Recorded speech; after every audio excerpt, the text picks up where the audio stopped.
Imaginez la scène suivante. La porte s'enfonce, le beau-père chancelle derrière son gendre qui fait irruption comme un ouragan, et tous deux restent paralysés en voyant ce qui se passe à l'intérieur de l'appartement. Mais aujourd'hui, nous n'en parlerons pas. Parlons de vous, de la façon dont une simple découverte peut ébranler même les fondations les plus solides d'un mariage et comment, parfois, la trahison la plus dangereuse ne vient pas là où on l'attend.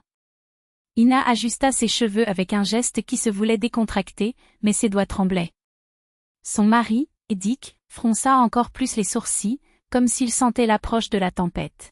« Emportez au moins une boîte de contraceptifs dans votre sac, murmura-t-il, trop bas pour être sincère, trop fort pour passer inaperçu. Elle se retourna lentement, avec le calme de quelqu'un qui avait déjà décidé de ne pas exploser.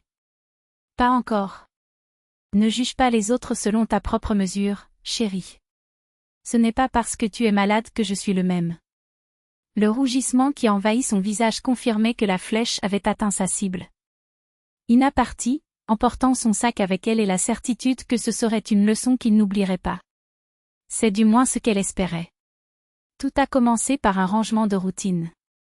Ina a rassemblé les vêtements de son mari, vidé ses poches et elle était là, une boîte de préservatifs, intacte, comme une bombe à retardement.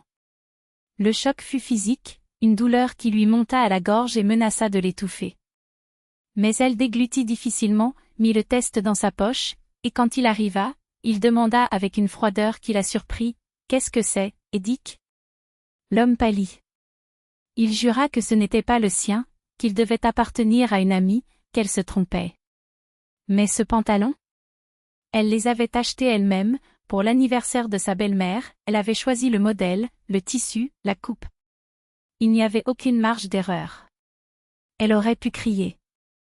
J'aurais pu tout lui jeter à la figure, l'humilier, l'expulser.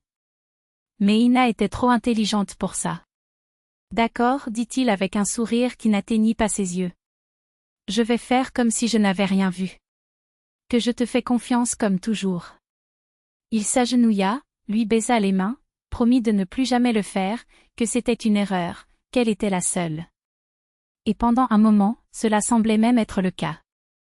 Il appelait toutes les heures, arrivait avec des fleurs, comptait chaque pas comme s'il s'agissait d'un rapport. Mais la confiance ne se reconstruit pas par des gestes. Une fois brisé, il devient du verre dépoli, même collé, il coupe toujours. Et il y avait la belle-mère. Ah, la belle-mère. Dès qu'elle a appris la bagarre, elle n'a pas perdu de temps, ce garçon est comme son père, un serpent. Je pourrais supporter les trahisons de mon mari à ton égard, ma fille, mais ne fais pas comme moi. Sortez pendant qu'il est encore temps. Avant que les enfants n'arrivent et qu'ils ne se transforment en monstres. Vous êtes jeune, belle, indépendante, vous méritez bien plus. Les mots sonnaient comme un doux poison, dégoulinant lentement. Ina a failli tomber dans le piège. Il croyait presque qu'il faisait la bonne chose en envisageant de quitter Edic. Presque. Jusqu'au moment où un doute la saisit, pourquoi une mère insisterait-elle autant pour que sa belle-fille abandonne son propre fils? Pourquoi répéterait-il comme un mantra qu'il était un traître, s'il n'y avait même aucune preuve? Quelque chose sentait mauvais dans cette histoire. Sa sœur, qui a vécu quelque chose de similaire, a donné le bon conseil, parlé à ses collègues. À ses amis. Mais ne demandez pas directement, écoutez. Les gens parlent plus qu'ils ne le pensent quand ils pensent que personne n'y prête attention. Ina a suivi le plan. Et il a découvert quelque chose d'inattendu, le problème n'était pas Edic. C'était la belle-mère. Un oncle éloigné, avec qui la famille avait à peine des contacts, a révélé la vérité, elle ne t'a jamais aimé. Avant ton arrivée, qui recevait toute l'attention, tout l'argent, tout le temps d'Edic? Sa mère. Tu es une menace, une concurrente. Et elle ferait tout pour se débarrasser de toi. C'est alors qu'Ina s'est souvenue, la nuit où elle a trouvé les préservatifs, sa belle-mère avait tiré Edic du lit avec une excuse boiteuse, un mal de tête, une urgence. Il s'est enfui et elle est restée seule. Seule avec un piège parfait. Lorsqu'un charmant inconnu s'est assis à sa table pour le déjeuner, Ina s'est immédiatement méfiée. Beau, éloquent, très intéressé. Inochka, dit-il, comme s'il la connaissait depuis des années. Une chance, une seule. puis je disparais de ta vie.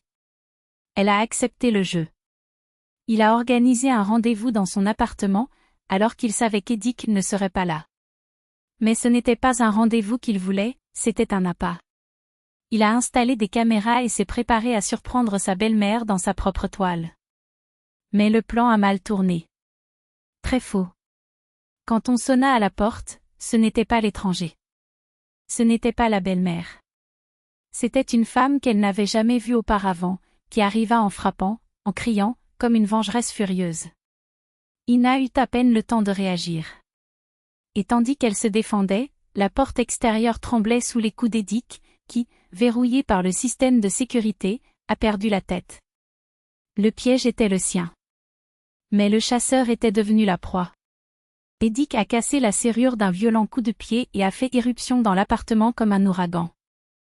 Les yeux, injectés de fureur, balayèrent la pièce jusqu'à trouver Ina, recroquevillée contre le mur, tandis que l'intrus, une femme à l'expression acérée, s'avançait sur elle avec la précision de quelqu'un qui connaissait déjà tous les recoins de ce piège.